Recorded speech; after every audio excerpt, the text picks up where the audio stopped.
Ya está aquí con nosotros. Hoy lo despertamos. Es que ayer jugó México, ya sabrá, ya tiene su agenda muy, muy ampliada. Está con nosotros Fernando Ávila, nuestro experto en la agenda política. Fer, ¿cómo te va? Con mucho gusto, Jaime. Qué mala cara viste, ya no habías venido. No, en absoluto, andábamos de un lado para otro. Tú sabes que tenemos que de pronto atender algunos asuntos fuera de la ciudad, pero con mucho gusto estar aquí saludándote, por supuesto, a los amigos del auditorio. Ya tiene un ratito que no nos mirábamos. Oye, pues hoy es día clave para las campañas electorales. Hoy cierran muchos. Por supuesto. A pesar de que la decisión, extraña decisión, pero bueno, pues se entiende. Andrés Manuel López Obrador lleva su cierre hasta el miércoles en el Estadio Azteca, ¿no? Porque se puede hacer, ¿no? Es correcto. Mira, recordemos que el último día de campañas es precisamente el miércoles, que es cuando oficialmente miércoles 27, ¿no? Miércoles 27, que es cuando oficialmente cierran las campañas. ¿Por qué?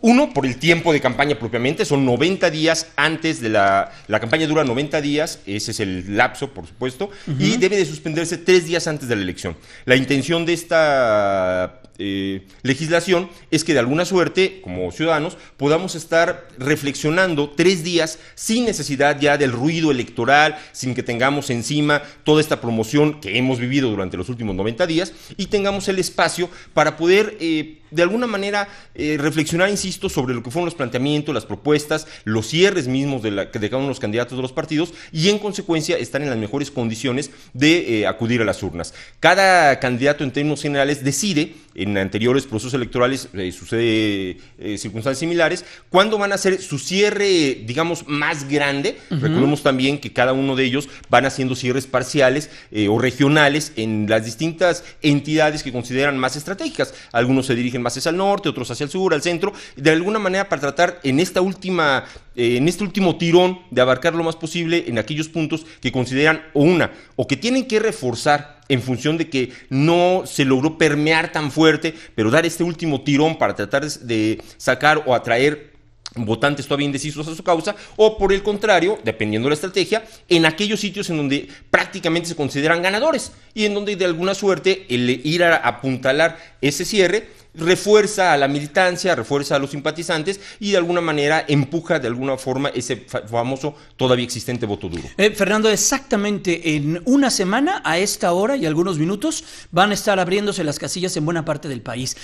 Un proceso electoral que sin duda la violencia lo marca de manera histórica, tristemente. Desafortunadamente sí, marcado por una jamás vista ataque, lo hemos platicado, contra actores políticos, contra candidatos, en una situación, insisto, inédita y que confiemos jamás se vuelva a repetir. Algo tiene que hacerse para que los procesos electorales subsecuentes no padezcan de este tipo de circunstancias. ¿Pero qué han hecho otros países? Por ejemplo, Colombia. ¿Qué han hecho otros países? Me parece que el tema aquí sigue siendo medularmente la cuestión de la impunidad. Mientras exista impunidad respecto de cualquier tipo de delito. Pero ahí trasládalo a cualquier tipo de delito. Desde luego, van a bajar los robos de celulares cuando alguien que robe un celular exactamente se ha llevado a la justicia. Pero imagínate, si estamos hablando que una circunstancia tan simplista como pudiera parecer de pronto una sustracción de un robo de un celular, que no deja de ser menor para quien tiene esa pérdida, desde luego, pero equiparándolo a ya lo que es propiamente un crimen como el secuestro, el asesinato, en ninguno de los casos se atiende de manera frontal el tema de la impunidad. Y mientras esto sigue existiendo, difícilmente cualquier sistema de procuración de justicia, cualquier sistema, incluso en modificación, como lo hemos tenido en los últimos años, de esta forma de llevar los juicios orales un poco más ágiles, buscar mecanismos también que permitan de alguna suerte que esto se vaya llevando a cabo de una manera más expedita, más eficiente, no van a funcionar mientras, de principio, el que delinque tenga la certeza de que difícilmente lo van a detener. Ese sería el primer paso. Y segundo, por supuesto, también empezar a evolucionar a otras formas de organización social, ahondando un poco en este tema de la actividad política en la que estamos inmersos, desde luego una jornada electoral o política que no solamente marcada por esta parte de la violencia, pero también, Jaime, la más grande elección que habremos tenido en este país en todos los sentidos.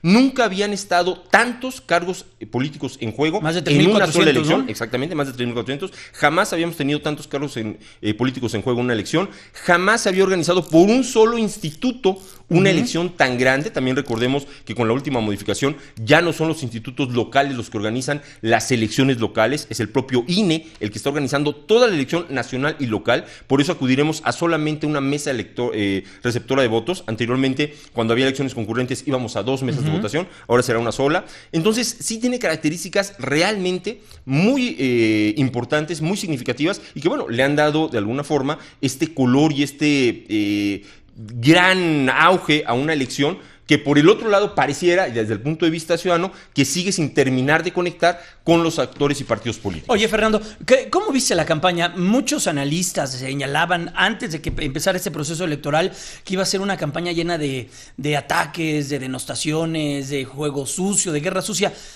Yo no vi tanto. Desde luego la que verdad, no. O sea, sí, obviamente, para hacer los contrastes, para utilizar o evidenciar las diferencias, pues sí existen, pero yo me hubiese imaginado que iba a estar peor. La verdad, no, ¿verdad? Como bien lo dices, la realidad es que se anunciaba una contienda mucho más agresiva en términos de este golpeteo político, por supuesto, entre los participantes.